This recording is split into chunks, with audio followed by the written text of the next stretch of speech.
Il est 7h38 et RTL est donc ce matin le théâtre d'un petit événement puisqu'il est extrêmement rare qu'un président de la République vienne s'asseoir au petit matin dans un studio de radio, hors bien sûr les campagnes électorales, pour répondre aux questions qu'on a envie de lui poser sans que rien, je le précise, n'ait été préparé avec qui que ce soit à l'Élysée. Bonjour Monsieur le Président. Bonjour, merci de m'avoir invité. Qu'est-ce qu'il faut lire d'ailleurs derrière cette démarche novatrice, un président à la radio au petit matin?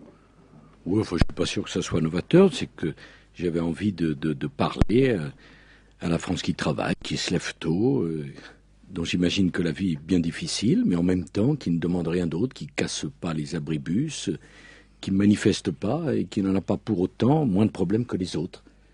Et la radio, me semble-t-il, le matin, après la visite que je viens de faire à Rungis, c'était une façon de m'adresser à ces gens qui sont soit au travail, soit dans leur voiture, qui vont au travail et qui aussi ont le droit d'essayer de comprendre ce qu'on essaye de faire pour notre pays. Alors avec Jean-Michel Apathy et Alain Duhamel, que je salue tous les deux, bonjour messieurs. Bonjour. Nous avons choisi de vous interroger sur les sujets qui préoccupent nos auditeurs, en commençant par la vie chère, le pouvoir d'achat. Justement, vous étiez à Rungis avant de venir ici. Rungis, c'est le grand marché de gros de la région parisienne. Vous avez vu des bouchers, des fromagers, des fleuristes. Il y avait une idée derrière cette visite? La France qui se lève tôt encore? Oui, bien sûr. Puis la vie chère, la vie est chère. La vie est trop chère. La vie est plus chère en France qu'ailleurs. Et ça ne sert à rien de nier cette réalité. Vous savez à qui la faute? Oui. À qui? Oui, un système qui n'organise pas assez de concurrence. L'autre jour, Luc C'est les distributeurs qui font que les prix sont élevés? Pour partie quand même. L'autre jour, Luc Châtel, qui est un des ministres remarquables du gouvernement de François Fillon, a fait une comparaison. Il était à Strasbourg, mais il me l'a raconté. Et puis il a été voir les prix dans un supermarché. Et puis ensuite, un quart d'heure après, il a été de l'autre côté de la frontière en Allemagne, à Köln. Et qu'est-ce qu'il s'est aperçu? Qu'il y avait sur les mêmes produits, et puis l'euro, au moins ça sert à ça, 15% de cherté en plus du côté français que du côté allemand. C'est pas normal, je ne l'accepte pas. C'est la raison pour laquelle Christine Lagarde et Luc Châtel défendront, dans les heures qui viennent, le texte sur la modernisation de l'économie, qui prévoit 3 choses, pour faire court et clair. 1, la possibilité pour les fournisseurs et les distributeurs de négocier leurs tarifs, aussi incroyable que ça puisse paraître, ce n'était pas le cas.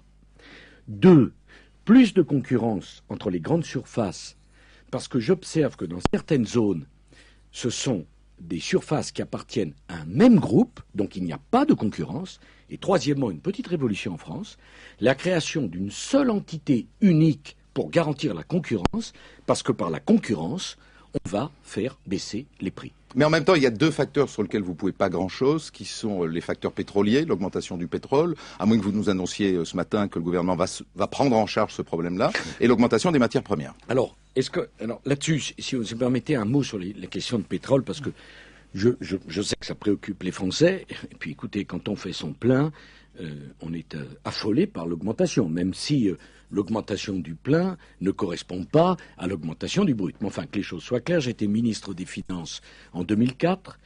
À mon souvenir, le baril de pétrole était à $42. Il est aujourd'hui aux alentours de 130. C'est quelque chose comme ça. Donc ça a quasiment triplé, c'est en voie de quadrupler. Et ayons le courage de dire aux Français, ça ne va pas s'arranger. C'est une crise durable. Enfin, je ne sais pas si c'est une crise, M. Apathy. C'est que la demande en produits pétroliers est de plus en plus forte et l'offre n'augmente pas. Ou très peu. C'est la raison pour laquelle j'ai été vendredi dernier en Angola, qui est un pays qui va nouvellement arriver sur le marché du pétrole, qui va produire 2 millions de barils de pétrole par jour. Alors, qu'est-ce qu'on peut faire? Il y a 2 réponses, me semble-t-il. Une réponse structurelle, puis ce qu'on peut faire tout de suite. La réponse structurelle, elle est, je crois, simple. L'énergie nucléaire. Nous venons de décider la construction d'une centrale nucléaire de la 3e génération. Mettre le paquet sur les énergies renouvelables, comme on l'a fait il y a 40 ans sur l'énergie nucléaire. Autrement dit, je voudrais faire pour les énergies renouvelables ce que le général de Gaulle avait fait pour le nucléaire. Grâce à lui, la France a une avance en matière énergétique. Notre objectif, c'est d'avoir 20% de notre énergie qui vient des énergies renouvelables. Le solaire, la biomasse, l'éolien. Troisième chose, les économies d'énergie. C'est tout ce qu'on a fait avec Jean-Louis Borloo pour le Grenelle de l'environnement. L'incitation fiscale, je vais me battre en tant que président de l'Europe à partir du 1er juillet pour qu'il y ait une fiscalité à 5% pour tous les produits propres, car il n'est pas normal que les produits économes en consommation vaillent plus cher que les produits qui ne sont pas économes en consommation. Et donc ça c'est la réponse durable, stratégique. Mais il y a un certain nombre de professions qui appellent à l'aide en ce moment. Il y a les transporteurs routiers, il y a les taxis, il y a les infirmières libérales notamment, etc. Il y a évidemment les pêcheurs. Alors, qu'est-ce que vous pouvez faire? Alors, qu'est-ce qu'on peut faire pour ça? Il y a deux catégories là-dedans. Pardon d'essayer d'être très clair, mais pour voir, parce que d'un côté, tout le monde me dit il faut que le pétrole baisse. Ah bon, comment? Je ne vais pas prendre l'impôt des Français pour subventionner le pétrole, parce que si on obtient des baisses de prix de pétrole avec l'impôt des Français, en termes de pouvoir d'achat, ce qu'on leur a donné d'une main, on leur a pris de l'autre. Je ne vois pas tellement l'intérêt. Alors, sur les professions qui sont très exposées à la hausse du pétrole, je crois que ce qui est très important pour nous, c'est de veiller à ce que ces professionnels puissent répercuter dans leur prix l'augmentation du coût du gazole. Ça, c'est extrêmement important. Tous ne peuvent pas le faire. Ça ne va pas ranger le pouvoir d'achat des Français, ça. Attendez, on va venir. Si les transporteurs augmentent le prix Monsieur Apathy, de leur service... Monsieur Apathy, si on essaie de répondre à plusieurs questions à la fois, on ne va pas y arriver. Je peux répondre sur la question du pouvoir d'achat. Je suis là pour ça, bien sûr. Mais Alain Duhamel me pose la question, qu'est-ce qu'on peut faire? Je suis désolé. Si ça coûte plus cher d'organiser le transport routier, il n'est pas anormal que le camionneur ou l'entreprise de transport puisse répercuter sur sa facture à celui qui lui demande de transporter le prix. Ce n'est pas le cas pour tout le monde. Ainsi, l'ambulancier étant sur des prix fixés par l'assurance maladie, lui, il ne peut pas répercuter. Ainsi, le pêcheur, et c'est bien tous les problèmes, eux, ils ont une double difficulté, un problème de ressources, parce que ça coûte de plus en plus cher de sortir le bateau du fait du prix du gasoil, et en même temps, il y a de moins en moins de ressources. Donc il faut qu'on les aide, ceux-là. Et en même temps, comme on ne peut pas répercuter sur les prix la totalité compte tenu de la concurrence. Alors qu'est-ce que vous pouvez faire concrètement? Alors cela, pour la pêche, Michel Barnier, qui a fait un travail assez remarquable d'ailleurs, a prévu un plan de 310 millions d'euros. Je me suis impliqué totalement avec le Premier ministre dans ce plan. Je crois que c'est un plan de qualité. D'ailleurs, j'entendais les représentants d'un pêcheur qui disaient maintenant, le problème n'est pas national, il est européen. Ça veut donc dire que sur le plan national, on avait quand même mis en place un certain nombre de choses. C'est un métier très difficile, extrêmement dangereux. Il y a une vingtaine de pêcheurs qui meurent chaque année. C'est la raison d'ailleurs pour laquelle je n'ai pas voulu qu'ils soient dans la réforme du régime des retraites. On a garanti leur régime sans augmentation, parce que je considère que sortir dans le golfe de Gascogne, en Bretagne, ça présente un danger, une spécificité. Et puis, j'ai demandé avec le Premier ministre, un ministre des Finances, de voir comment on pouvait faire deux choses. La première, c'est que toutes les recettes supplémentaires dues à la TVA sur les produits pétroliers, à partir d'un certain niveau dont nous allons débattre à l'intérieur du gouvernement et avec les professionnels concernés, soient mis dans un fonds qui va nous permettre d'aider les Français qui en ont le plus besoin à faire face à cette augmentation. Ainsi, vous savez qu'il y avait une prime à la cuve compte tenu de l'augmentation du gasoil de 150 €. Non seulement on la pérennisera pour l'année prochaine, mais on la portera à 200 €. Et on financera ça par ce surcroît de recettes. Enfin, troisièmement... On a une idée du montant de ce surcroît? Écoutez, en matière de... Parce que ça, pas beaucoup de transparence, hein? Ben, je vais essayer de la faire, vous savez, je n'ai rien à cacher du tout. S'agissant de la TIPP, il n'y a pas d'augmentation de recettes. Pour une raison simple, c'est que la TIPP n'est pas fonction du prix, mais du volume. Donc chacun comprend bien que si le prix augmente, le volume a plutôt tendance à baisser, et donc que la TIPP ne rapporte pas davantage. En revanche, la TVA... En revanche, la TVA qui ne porte pas, comme vous le savez, sur la totalité du prix, en revanche, celle-ci augmente. Je crois que ça devrait pouvoir être entre 150 et 170 millions par trimestre. Je voudrais qu'on consacre l'ensemble de ces sommes au financement, aux aides. Je pense au tarif social sur le gaz qui bénéficie à 750 000 familles. Je pense donc à la prime à la cuve qui en bénéficie à un peu moins d'1 million de familles. Mais je voudrais aller plus loin. Ce n'est pas une promesse que je veux faire, c'est une réflexion que je fais. Et poser à nos partenaires européens la question, si le pétrole continue à augmenter, est-ce qu'on ne doit pas suspendre la fiscalité pour sa part TVA sur le prix du pétrole? Pourquoi dois-je en parler? Suspendre, ça veut dire quoi? Suspendre, ça veut dire que la TVA ne s'appliquerait plus à un niveau C'est-à-dire donné geler un certain prix. D'accord. Le problème, et ça serait quand, ça? Non, monsieur Propositions Duhamel, européennes. C'est parfaitement européen. Pour décider, il faut l'unanimité. Justement. Donc il n'est pas question de le promettre, puisque naturellement, je ne peux pas le décider tout seul, puisque c'est une décision qui serait européenne. Mais j'imagine que la France n'est pas le seul pays confronté à l'augmentation du pétrole. En même temps, il faut que je fasse attention, parce que tout ce qu'on a fait avec le Grenelle de l'environnement conduit à l'économie d'énergie, aux énergies propres, pour préserver les équilibres de la planète, pour éviter les émissions de gaz à effet de serre, et donc pour avoir un développement durable. Donc je dis aux Français, le pétrole va continuer à augmenter. Le pétrole, de toute manière, dans 50 ou dans 60 ans, il n'y en aura plus. Et il ne faut pas consacrer les moyens que nous avons sur la baisse artificielle du prix du pétrole, mais sur l'investissement pour permettre à l'économie française de faire face structurellement à cela. Ceci posé, si on a un baril qui continue à augmenter, je veux dire à nos partenaires, qu'est-ce qu'on fait? Parce que la TVA, elle n'est pas proportionnelle au volume, mais elle est proportionnelle au prix. Et donc j'aimerais beaucoup qu'on puisse discuter avec nos partenaires d'une possibilité. Alors à quel niveau on l'a... Et c'est pas une décision que vous pourriez prendre seul en France? Non, monsieur Apathy. Que vous puissiez pas la prendre seul. Non, mais enfin, c'est pas parce qu'on peut pas prendre une décision seule que ça vous empêche d'avoir des idées seules. Hein? Parce que si personne n'a d'idée, il n'y a pas de chance de convaincre les autres. Donc c'est une proposition. Je lance. Pourquoi? Parce que dans cette affaire, chacun doit bien comprendre que la TVA est une recette européenne pour partie, et que la règle, j'essaye de la faire bouger. Je vais m'en expliquer d'ailleurs. Je veux la faire bouger sur 3 aspects. 1, j'aimerais qu'on puisse convaincre l'Europe, et je vais m'y atteler, que tous les immeubles construits en haute qualité environnementale bénéficient d'une fiscalité à 5,5. 2, j'espère que nous allons bientôt gagner, ça bouge, la fiscalité qui était la promesse de Jacques Chirac pour les restaurateurs, qui n'avait pas été honorée et que je dois absolument honorer à la suite d'un long processus européen. 3, je ne renonce pas, bien au contraire, je veux poser la question de la fiscalité sur les disques et la fiscalité sur les vidéos. Si ça continue, on ne vendra plus un disque en France. Il n'y a aucune raison que la fiscalité sur les livres bien culturels soit à 5,5 et que la fiscalité sur les disques, bien culturels aussi, soit à 19,6, voire sur les vidéos. Donc c'est tout chantier. Mais j'aimerais en même temps dire, attention, si le baril continue à augmenter, est-ce qu'on doit garder un taux de TVA proportionnel au prix dans les mêmes conditions? Ma proposition, c'est qu'on le stabilise. Voilà. Je voudrais bien que vous me compreniez. Ce n'est pas une promesse, puisque ce n'est pas la France qui peut décider tout seul, mais ce pourrait être une réponse, disons, de moyen terme. Donc vous voyez, réponse sociale pour le court terme. Moyen terme, c'est avant la fin de l'année? Non.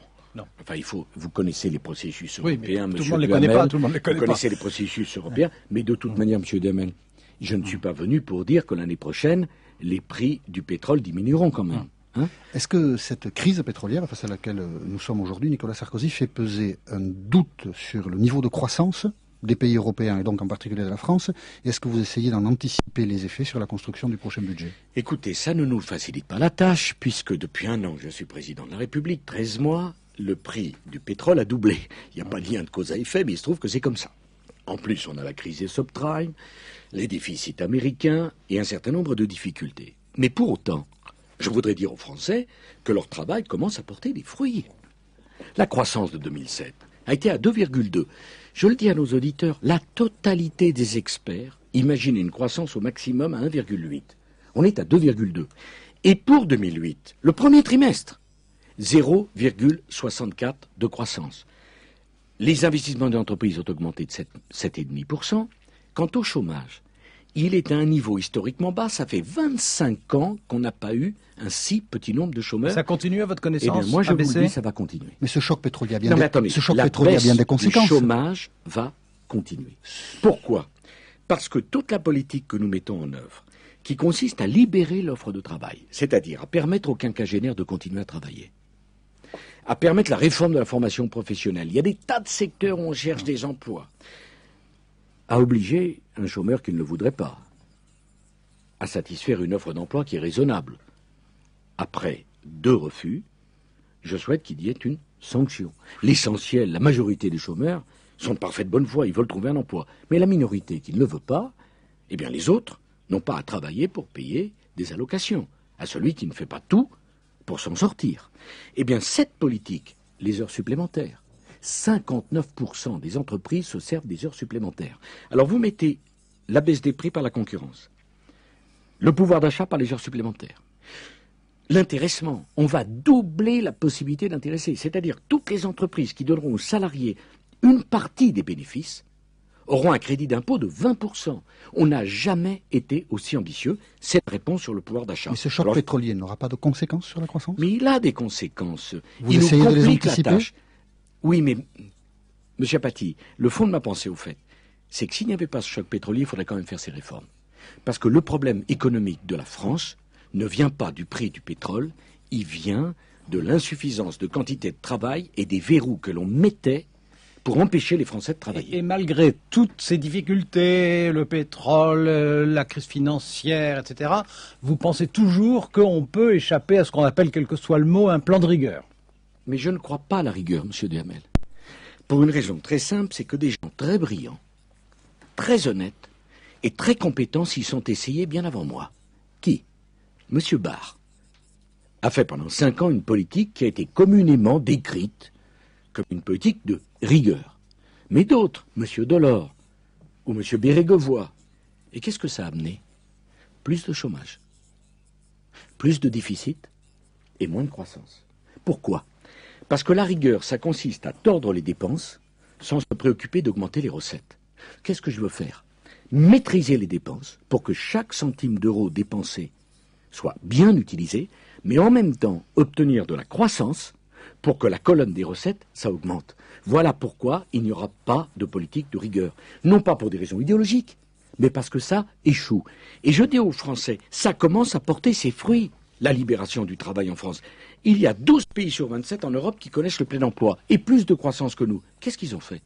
Ce que je suis en train d'essayer de proposer aux Français aujourd'hui. Dans vos réponses tout à l'heure. Le chômage va continuer à baisser et c'est capital. Ça veut dire qu'à la fin du mois, on nous annoncera un chômage en forte baisse. On Dans verra. 3 jours. On verra. À la fin de la semaine. La fin de la semaine, en fait.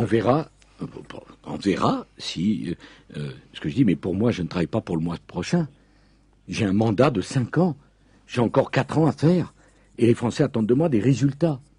Ils n'attendent pas de moi que je travaille au moins le mois, à la semaine. J'essaie de travailler pour tous les Français sans aucune exception et faire un travail qui est un travail structurel. Vous savez, moi, je préférerais pas avoir toutes ces réformes à conduire. Hein. Si elles avaient été faites, ça serait beaucoup plus simple. Moi, ça ne m'amuse pas d'expliquer aux Français qu'ils doivent cotiser 41 ans. Seulement, je leur dis On va en aux reparler. Français, On va en reparler. pour les On va en protéger, reparler. pour protéger notre système de retraite, il faut faire cela. Parce vous que voulez si bien, on ne le fait fera pas, ça On va en reparler. tout à l'heure, après 8 heures. Dans vos réponses tout à l'heure, vous dites que face à la crise pétrolière, il faut apporter des réponses structurelles, c'est-à-dire relancer un programme, par exemple, d'énergie nucléaire. Vous annoncez ou vous souhaitez des baisses de TVA sur le disque ou sur les produits propres. Quand on connaît l'état des finances publiques et le défi qui est celui de votre gouvernement de revenir à l'équilibre en 2012, on se demande comment vous allez faire à la fois dépenser davantage d'argent public et retrouver un équilibre alors qu'il y a 40 milliards de sauf que déficit à peu près Jean-Michel par an. Apathy, la logique, Cela la ne paraît pas cohérence, logique, justement. non, c'est parce que je ne me suis pas encore expliqué, sans doute. La cohérence de tout ça, c'est d'augmenter la création de richesse par l'augmentation du travail. Je prends l'exemple de la durée de temps de travail. Moi, je suis partisan de maintenir une durée hebdomadaire du travail. 35 heures. Oui. Contrairement à Ne serait-ce pour une chose. Je ne vois pas comment on peut calculer les heures supplémentaires s'il n'y a plus de durée hebdomadaire du travail. Il y a des gens autour de vous qui n'ont pas l'air de comprendre. Hein. Eh bien, c'est leur droit de penser comme cela. Moi, je vous dis que la politique du gouvernement, la politique de François Fillon, du gouvernement et de moi-même, elle est celle-ci. Il y aura toujours une durée hebdomadaire du travail en France et elle sera de 35 heures. Et ma réponse, elle est définitive. En revanche, ce que je souhaite, c'est qu'on supprime tous les verrous qui empêchaient les Français de travailler. Et c'est toute la cohérence, monsieur Apathy. Nous aurons davantage de recettes parce que nous aurons davantage de travail. Ainsi, l'Unédic, au mois de janvier, a fait 1 milliard d'excédents. Pourquoi? Parce qu'il y a des créations d'emplois. Savez-vous qu'il y a eu 330 000 créations d'emplois en 2007? Et c'est là ce qui me différencie d'une stratégie comptable ou de rigueur. C'est que je veux augmenter la recette, je veux augmenter la création de richesse en augmentant le travail, sur la base de la liberté de choix. Prenez l'affaire du travail le dimanche. Nous sommes le pays du monde qui reçoit le plus de touristes, 70 millions. Est-ce que c'est normal que les touristes venant notamment le dimanche, on soit fermé le dimanche? C'est un jour de croissance en plus. Personne ne doit être obligé de travailler le dimanche. Mais ceux qui ont envie de travailler le dimanche, pourquoi doivent-ils faire un procès pour que leurs magasins puissent être ouverts et eux-mêmes gagner du pouvoir d'achat? Donc là où vous auriez raison, me dire toutes ces dépenses, comment vous allez financer si vous n'augmentez pas la quantité de travail? Moi, je veux augmenter la quantité de travail. Écoutez, sur les heures supplémentaires, il y a 5 millions de salariés qui en font aujourd'hui. qui ont touché 5,5 milliards de pouvoir d'achat supplémentaire. C'est avec ça qu'on peut financer. J'ajoute que quand on... Le système de Jean-Louis Borloo sur les voitures, vous savez, le bonus-malus, c'est extraordinaire ce qui s'est passé. Le mois dernier, les 5 véhicules automobiles les plus vendus en France bénéficiaient du bonus. Ce sont des véhicules propres. Et quant aux véhicules qui ne le sont pas, la chute le mois dernier, 40% de ventes en moins. Ça prouve quoi? Qu'on peut avoir une stratégie de développement durable. On voudrait parler des retraites maintenant, Monsieur le Président. On a bien compris que les 41 années de cotisation n'étaient plus vraiment à négocier, que tout cela se ferait. Madame Parisot, la présidente du MEDEF, vous suggère de passer à la vitesse supérieure en doublant cette mesure, 41 années de cotisation, d'une deuxième mesure, ce serait la retraite à 63 ans et demi. Et elle dit, si on ne fait pas ça, à un moment donné, on ne pourra plus payer les pensions. Vous dites banco? Elle a le droit de dire ça. Je dis que je ne le ferai pas. Pour un certain nombre de raisons. Et la première, c'est que je n'en ai pas parlé pendant ma campagne présidentielle. Ce n'est pas un engagement que j'ai pris devant les Français. Je n'ai donc pas de mandat pour faire cela. Et ça compte, vous savez, pour moi. Parfois, j'entends certains de vos confrères qui disent « Ah, mais alors, le président a tenu un discours comme il tenait au moment de sa campagne. » Ben justement, je me suis engagé à faire et à mettre en œuvre tout ce que j'ai promis. Je n'ai pas parlé des 63 ans et demi. Mais le Conseil d'orientation des retraites en parle. Il n'y a pas que Laurence Parisot, c'est-à-dire que des spécialistes du dossier des retraites. Ben écoutez, moi, je disent suis que si l'âge légal n'est pas modifié. Je suis certainement pas un spécialiste, mais enfin, en 13 mois, on aura réformé les régimes spéciaux, ce que personne n'avait fait en 30 ans, hein, et fait passer à 41 ans, ce n'est pas une chose si facile. Alors, je suis persuadé qu'il y a des spécialistes, ils ont tout à fait tout un tas de raisons. Moi, je ne suis pas un spécialiste, je dois faire aussi avec la société française telle qu'elle est. Pourrons-nous éviter cette question de différer, de retarder l'âge légal du départ à la retraite? Écoutez, pour l'instant, je suis sur ces 41 ans et croyez bien que ça suffit amplement à ma responsabilité. Alors, je suis certain qu'il y a des tas de gens qui pensent que je devrais faire davantage. Moi, je me pose une question de savoir pourquoi ils ne l'ont pas fait avant. Vous vous interdisez d'avoir des idées nouvelles post-campagne électorale? Oh non, des idées, ça c'est pas simple. C'est pas le problème si vous avez voulez le droit. des idées. J'ai le droit d'avoir des idées. Non, je l'ai pas promis, donc je le ferai pas. Mais... Il m'arrive même d'en avoir, mais enfin là, s'il ne s'agit pas d'une idée, il s'agit quand même d'expliquer aux Français qu'il faut travailler plus longtemps pour pouvoir protéger leur retraite. C'est ce que nous faisons. C'est difficile. D'ailleurs, j'apprécie beaucoup la sagesse des Français, vous savez quand même. Je sais que la vie n'est pas facile.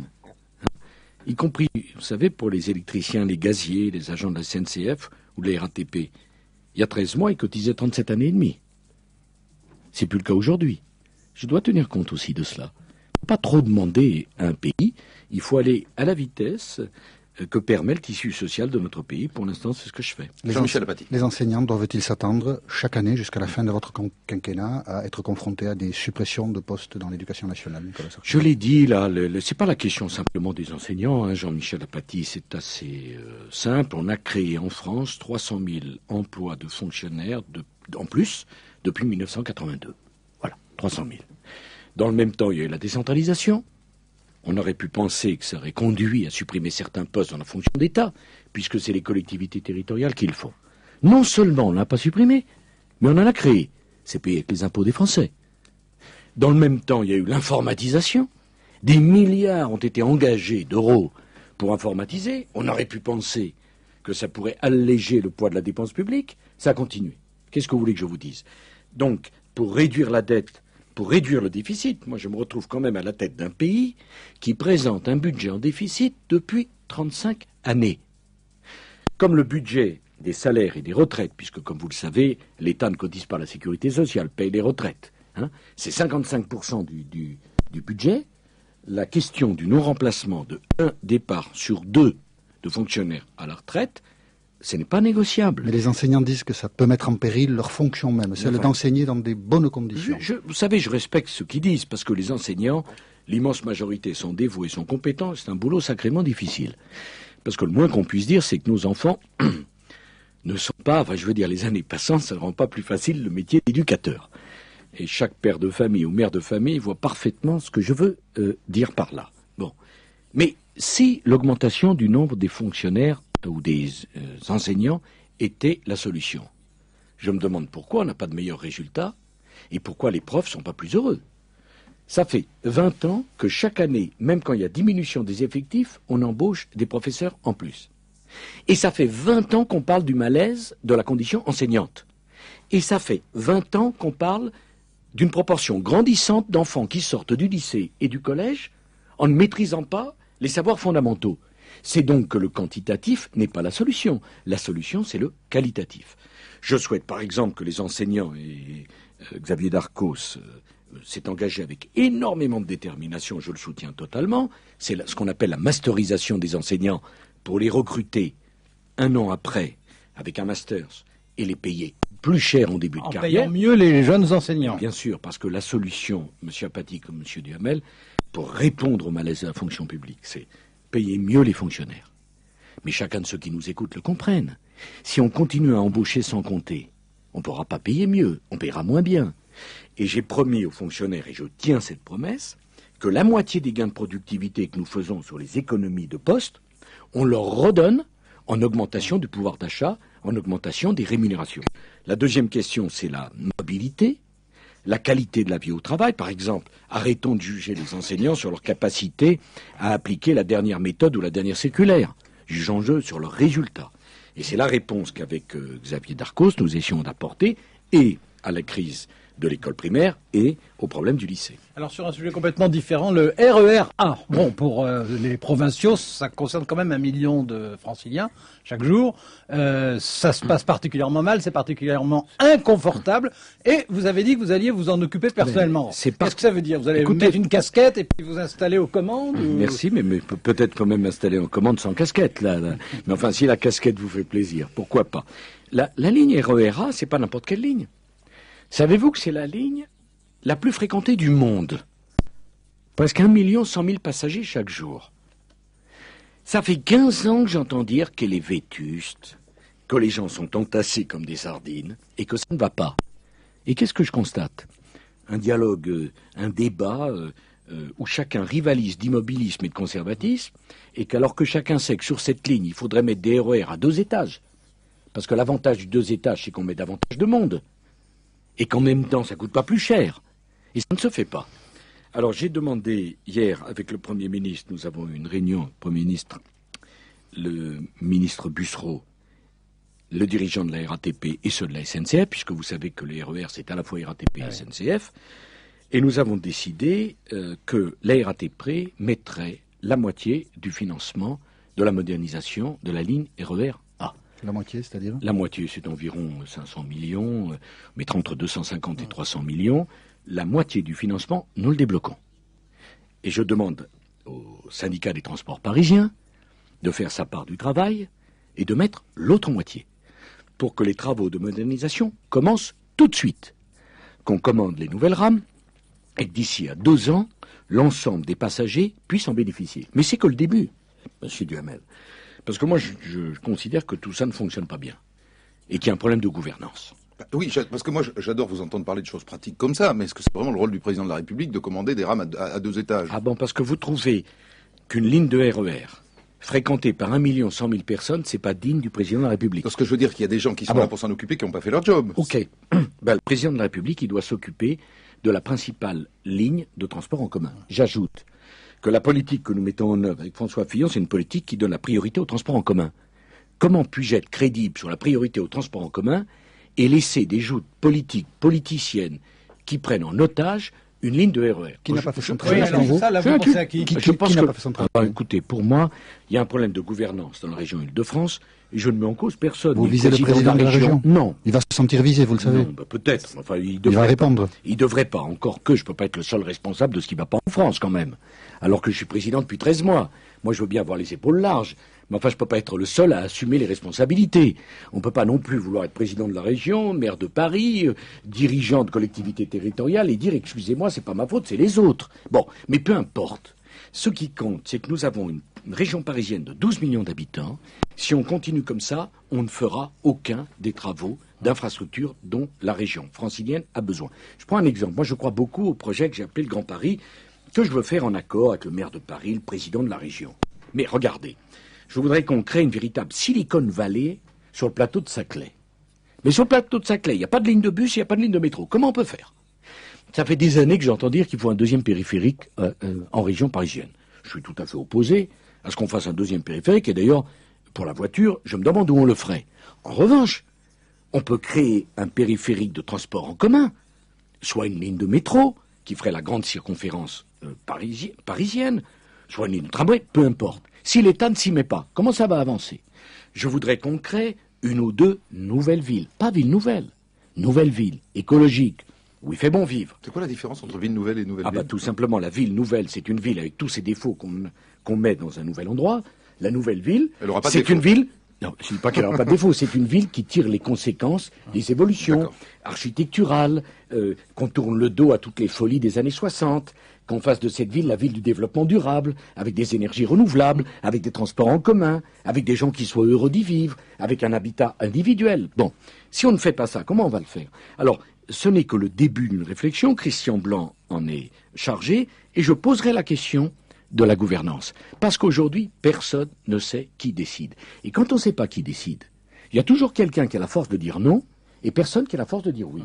Et sur l'affaire du RER A, c'est quelque chose qui est extraordinaire.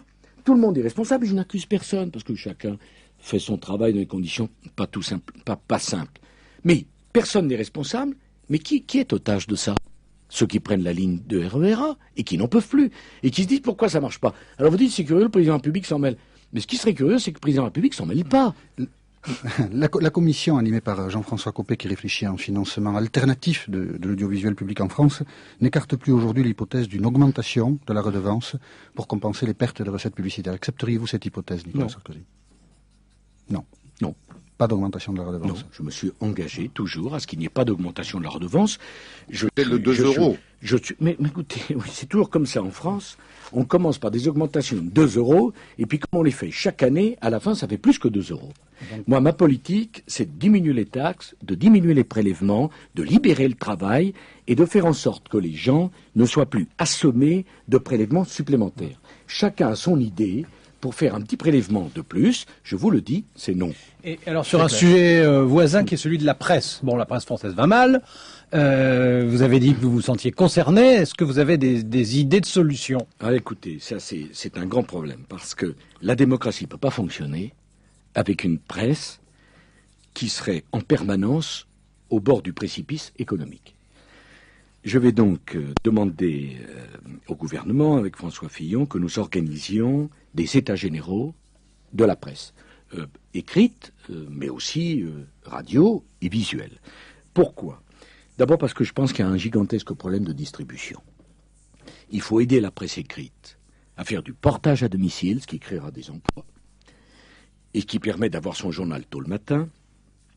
Il faut également multiplier les points de vente de journaux, parce qu'aujourd'hui, dans des grandes villes, pour trouver son journal, c'est tout un travail. Il y a un problème capitalistique, et je souhaite qu'avec l'ensemble des propriétaires et des directeurs de journaux, nous puissions voir comment on peut rétablir un minimum de viabilité pour la presse.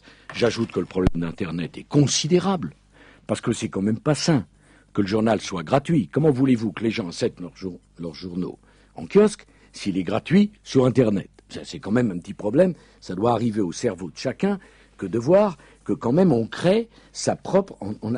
c'est vrai, ça fait plus de lecteurs, mais ça ne fait pas davantage de recettes. Parce que quand le journal est gratuit, je ne vois pas pourquoi on irait l'acheter. Il y a un problème de diversification, il y a un problème de seuil. Est-ce qu'il ne faut pas créer des groupes multimédia alors qu'aujourd'hui tout est fait pour les éviter? Bref, je souhaite que nous puissions en parler, trouver des solutions et garantir ainsi l'indépendance de la presse et la diversité d'opinion. Ces états généraux devront se tenir à l'automne. Un autre grand chantier vous attend, et celui-là il vous concerne directement en tant que chef des armées, c'est le redimensionnement de l'outil militaire en France. À quelle échéance voulez-vous faire cela? Et puis, le second porte-avions, faut-il le construire? C'est un chantier immense, monsieur Apathy, extrêmement difficile. J'ai hérité d'une loi de programmation militaire où il faudrait, si je veux respecter les engagements, mettre 6 milliards d'euros chaque année dans le seul équipement militaire. Je le dis, il n'en est pas question. Deuxième chose, la France ne peut pas baisser la garde. Et je le dis aux militaires, je suis le garant en tant que chef des armées de l'efficacité de notre appareil de défense. J'avais indiqué qu'on dépenserait pour notre sécurité aux alentours de 2% de la richesse nationale. C'est ce que nous ferons. Troisièmement, il n'y a plus le service militaire. Bon, et on a gardé le même nombre de bases qu'à l'époque on avait le service militaire.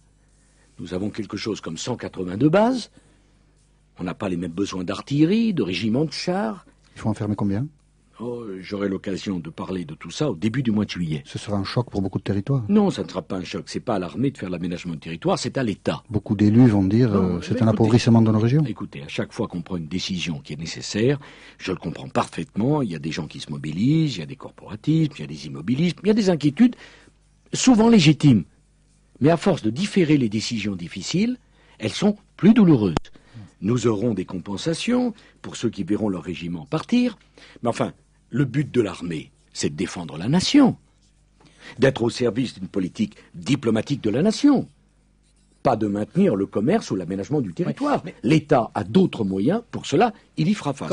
Et puis il y a un problème de stratégie, je pense notamment à une question qui est très importante, et je veux le dire aux Français, nos armées ne doivent pas être aveugles, elles doivent bénéficier d'un réseau de renseignement, de satellites et de technologies qui leur permettent d'avoir leurs propres informations, parce qu'à quoi ça sert d'avoir un appareil militaire puissant si on n'a pas l'information, et si l'information on est dans les mains, par exemple, des Américains. On a vu ce que ça pouvait risquer en Irak, et donc c'est l'ensemble de la stratégie avec le livre blanc que j'ai commandé. Je présenterai les grandes orientations à la mi-juin. Je présenterai les grandes orientations à la mi-juin et les restructurations début juillet. Pour le second porte-avions, on a un peu de temps, puisque la décision devrait être prise aux alentours de 2011-2012. Vous ne prendrez pas de décision avant? Écoutez, je vais y réfléchir, c'est une décision lourde. Comment est-ce qu'on maintient, en deux mots, comment est-ce qu'on maintient la puissance d'un ensemble si y a moins de fantassins, moins d'avions et un seul porte-avions? Ah bah franchement, il vaut mieux des avions modernes de qualité qui fonctionnent. Écoutez, on traverse la France avec les Mirage 2000-5, les derniers Mirages, grosso modo en 20 minutes. Est-ce qu'on a besoin de 35 bases aériennes? C'est une question que je pose. Et est-ce que l'argent qu'on consacre à nos armées, est-ce qu'il n'est pas mieux utilisé à bien les équiper plutôt qu'à entretenir des bases? Il y a une quinzaine de bases aériennes où il n'y a plus un avion depuis 20 ans. Alors il m'appartiendra certainement de les fermer. J'aurais préféré qu'elles soient fermées avant. Mais enfin, les Français sont quand même en droit d'attendre que l'argent de l'État soit utilisé de façon efficiente. Mais je le dis, je ne baisserai pas la garde, notamment sur l'arme nucléaire française, sur l'organisation de nos armées. Je veux leur donner des moyens pour rester la puissance mondiale au service d'une diplomatie universelle. Mais il y a tout un travail qui est à faire, de restructuration. Eh bien, je vais le faire. Depuis le début du quinquennat, les responsables de la majorité se réunissaient tous les mardis matins, et c'est une réunion importante pour la bonne marche de l'exécutif à Matignon. Et puis, depuis quelques semaines, à votre demande, tous se réunissent à l'Élysée. S'agit-il d'une reprise en main? Et tout le monde le voit comme un désaveu du Premier ministre? Non, d'abord c'est une décision que j'ai prise avec le Premier ministre François Fillon. Il se dépouille lui-même de ses prérogatives? Non, mais je vais vous expliquer, M. Apathy. C'est assez simple. Il y a eu le problème de la motion de procédure votée par inattention de quelques responsables sur les OGM. Avec François Fillon, on a donc décidé que pour les quelques semaines, eh bien, on allait faire les réunions ensemble. Mais enfin, si j'avais été à Matignon pour faire la réunion, vous auriez dit que je voulais être Premier ministre. Si c'est le Premier ministre qui vient à l'Élysée, vous allez dire qu'il veut être Président de la République. Mais vous faites un lien entre cet incident parlementaire et le fait que les réunions se passaient à Matignon, c'est-à-dire que les choses étaient mal organisées. Bah, écoutez, la presse n'a cessé de décrire une majorité qui avait des problèmes d'organisation. Maintenant, il n'y a plus de problème d'organisation. On dit, il a pris en main, il fait tout. Honnêtement, j'ai pas été élu pour faire rien. Hein? Et vous faites voilà. Non, je fais pas tout. Je travaille avec les ministres, avec le Premier ministre. Et puis l'avantage de ces petits déjeuners du mardi, que je tiendrai d'ailleurs avec une demi-heure de retard du fait de votre invitation, c'est qu'au moins personne ne peut mettre un coin entre le Premier ministre et moi, puisque nous sommes ensemble. Une fois de plus. À quoi sert exactement un Premier ministre sous la présidence de Nicolas Sarkozy? À beaucoup de choses. Et notamment, j'avais pas compris un certain nombre d'articles qui venaient, le président demande au Premier ministre d'aller à l'étranger aussi. Je ne vois pas où il est écrit dans la Constitution de la Ve République que l'international, c'est l'affaire du président de la République et que le national, c'est l'affaire du Premier ministre. Lorsque le Premier ministre va aux États-Unis expliquer notre politique, lorsque le Premier ministre va au Pérou pour un sommet des chefs de gouvernement, eh bien, c'est un travail très utile. Pour la France, on travaille en tandem. Je ne vois pas pourquoi le Premier ministre n'a pas à se dépouiller lorsqu'il m'aide à préparer la présidence française. Bon. Vous ne croyez pas au domaine réservé? Bon. Absolument pas. C'était une théorie gaulliste, vous n'y croyez pas? C'est une théorie totalement déviée. Chaban-Delmas. Oui. Enfin écoutez, franchement, le domaine réservé, c'est très curieux. Ça voudrait dire que pour la défense et la politique étrangère, c'est si important que nul n'a le droit d'en parler que le président de la République. C'est vraiment pas ma conception de la démocratie. Alors cette idée de réunir 7 ministres politiques autour de vous à l'Élysée, sans le Premier ministre... c'est pour ça que vous l'envoyez à l'étranger? Non, pas du tout. Le Premier ministre fait un séminaire gouvernemental, réunit tout le gouvernement sans le président de la République. Je ne m'en formalise pas. Il m'arrive de réunir des ministres, c'est ainsi. Mais vous n'arriverez pas à mettre un coup entre M. Fillon et moi. On a fait campagne ensemble, on travaille ensemble, tout se passe bien, et franchement... Et vous vous adorez? Non, mais c'est pas mais la question n'est pas celle-là. Je suis pas venu au micro. Non, mais vous voyez à quoi je fais allusion. Pour dire une chose aussi, caricaturale que ça. Nous avons un travail à faire ensemble. Et croyez bien, dans un pays de 64 millions d'habitants, la 5e puissance du monde, c'est bien utile d'avoir un Premier ministre comme François Fillon à mes côtés pour gouverner la France. Quand l'Express titre sur votre divorce, l'Express vous blesse? Enfin, mon divorce... Il se déteste. Non, mon divorce... non, précisé. Je n'allais pas sur le divorce entre vous et François Fillon. Pourquoi il se déteste? Pourquoi il se déteste? Voilà, je cherchais le titre. Franchement, j'ai lu l'article, il n'apporte pas la réponse. Ils doivent pas être sûrs de l'affirmation. Il était pas mal, l'article. Mieux que le titre. Les députés, les députés que vous avez reçus le 7 mai à l'Élysée ont été surpris de vous entendre critiquer Jacques Chirac. Certains ont même été choqués. Non, c'est pas vrai. Je vais pas critiquer Jacques Chirac. Vous savez, Jacques Chirac et moi, on a eu bien des oppositions et des désaccords. Vous n'avez pas critiqué? Ils appartiennent au passé. Jacques Chirac avait sa conception, sa personnalité. Moi, j'avais la mienne. Je me suis présenté aux élections. Le moins qu'on puisse dire, c'est que je ne dois mon élection à personne. Une de vos ministres, Valérie Pécresse, a dit que ça avait été une perte de temps, le temps que Jacques Chirac a passé à l'Élysée. Elle se trompe? Non, il ne faut pas avoir un jugement si cruel. L'histoire dira, je n'ai pas à juger, mais en tout cas, ce qui a été raconté, là aussi, vous savez. Mais enfin, je m'en formalise pas. Non, on est toujours à la recherche de petites phrases et je pense que ça n'intéresse pas les Français. Quand vous avez été élu, là, c'est vous qui le disiez, vous vouliez créer un choc de confiance et vous espériez améliorer les conditions d'existence des Français, qu'ils en aient le sentiment. Est-ce que vous êtes déçu aujourd'hui de ne pas y être parvenu? Je comprends l'impatience. Pourquoi ne pas y être parvenu? Enfin, quand même, les résultats économiques aujourd'hui, ils sont quand même spectaculaires par rapport à ce qui m'était prévu. Mais les Français ne sont pas dans une période d'exubérance et d'enthousiasme. Ça, c'est sûr. Mais vous savez, la vie est difficile, ce qui est parfaitement normal, qui est de l'impatience, qui est de la mauvaise humeur. Mais moi, mon problème, c'est pas de gérer les sondages. C'est pas de gérer la bonne ou la mauvaise humeur. Mon problème, qu'est-ce qu'on attend de moi? C'est d'apporter des solutions et de résoudre les problèmes de Français. Et on n'apprend de moi ni état d'âme, ni commentaire sur la dernière petite phrase, mon entente avec tel ou tel. Qu'est-ce qu'ils attendent, les Français? On l'a élu pour faire des changements. Que ces changements améliorent notre vie. C'est ce que je suis en train de faire. Je suis au travail tous les jours. Et au travail pour chaque Français. Et je les laisse juger. Mais les Français auront décidé quand? Dans 4 ans. C'est dans 4 ans qu'ils décideront. Pour le reste, c'est la place du commentateur. Moi, fort heureusement, je ne suis pas commentateur, j'essaie d'être acteur. Monsieur Marchiani a passé hier soir sa première nuit en prison à la Santé. Vous étiez saisi d'une demande de grâce de sa part. Faut-il en déduire que vous ne l'avez pas? Elle est instruite actuellement par le ministère de la Justice, comme c'est la procédure. Honnêtement, je ne suis pas enthousiaste des grâces, en tout cas des grâces totales.